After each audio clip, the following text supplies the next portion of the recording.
আসসালামু আলাইকুম ভিউয়ার্স, দেখুন আমার একটি পেয়ারা গাছ অস্বাভাবিক ফলন হয়েছে।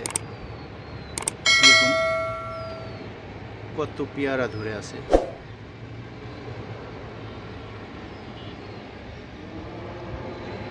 এই গাছটাও আমি কাটাই ছাটাই না করে পারলাম না, কারণ সামনের সিজনের জন্য প্রস্তুত করতে হবে গাছটাকে। এখন আমি ভালো করে সার দিয়ে দিব। দেখুন অলরেডি আমার ছাঁটাই করা হয়ে গেছে পেয়ারা গাছ।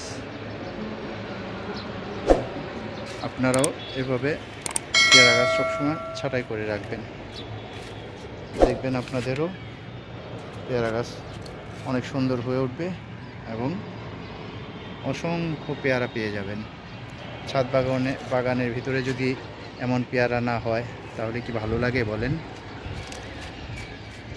দেখুন আমার প্রত্যেকটা গাছই কিন্তু আমি আজ ছাঁটাই করে দিলাম। দেখুন একদম গাছের ডগাগুলো আমি কেটে দিছি।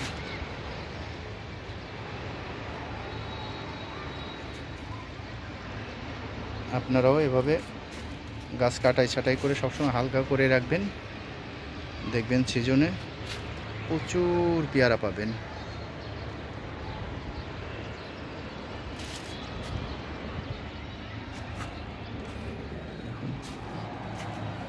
এই পাশটা যদি দেখাই,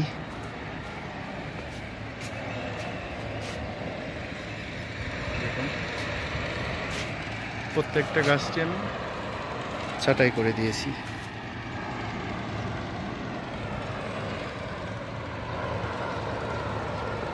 আপনারাও এভাবে ছাঁটাই করে রাখবেন, দেখবেন সিজনে প্রচুর পেয়ারা পাবেন।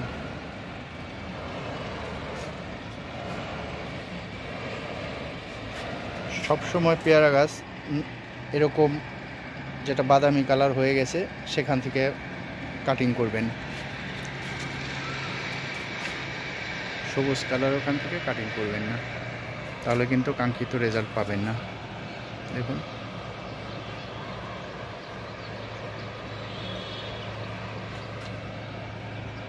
প্রত্যেকটা গাছে আমি কাটিং করে দিয়েছি, এটাকে আমি হার্ডপুন করে দিয়েছি, কারণ এই গাছটার এমনিতে একটু বয়স বেশি হয়ে গেছে, এখন হার্ডপুন না করলে হবে না, তাই আমি এটাকে হার্ডপুন করে দিলাম।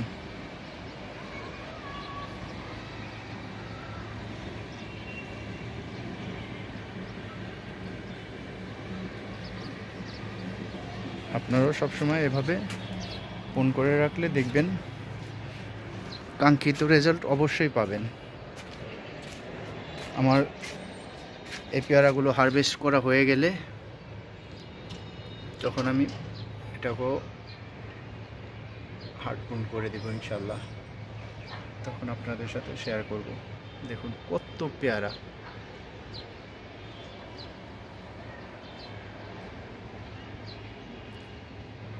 মোটামুটি আরও 50টার মতো পেয়ারা ছিল।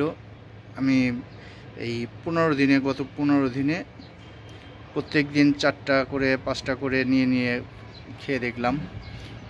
চমৎকার পেয়ারা, অনেক সুস্বাদু এবং মিষ্টি। দেখুন পেয়ারার সাইজ,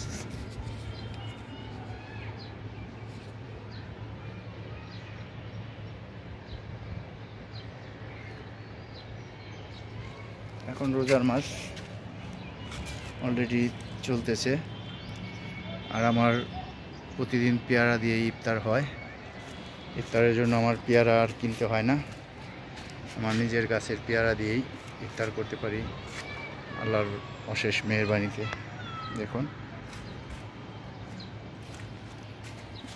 আরেকটা কথা না বললেই নয় ভিউয়ার্স, যদি আমার চ্যানেলে আপনারা নতুন হয়ে থাকেন দয়া করে প্লিজ সাবস্ক্রাইব করে রাখবেন, যাতে পরবর্তী ভিডিওটা আপনাদের কাছে পৌঁছায়। সবাই ভালো থাকবেন, আজ এই পর্যন্তই। আল্লাহ হাফেজ। আসসালামু আলাইকুম রহমতুল্লাহ।